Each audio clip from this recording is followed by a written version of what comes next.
Why are the Indian government and people reluctant to admit defeat in the India-Pakistan conflict?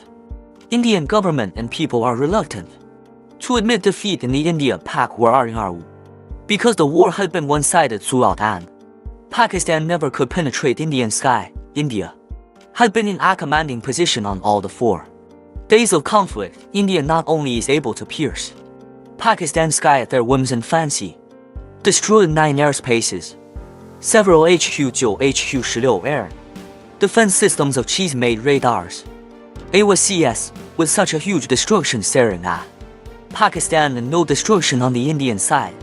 It is but natural that India won the war. Pakistan definitely and convincingly lost one more war.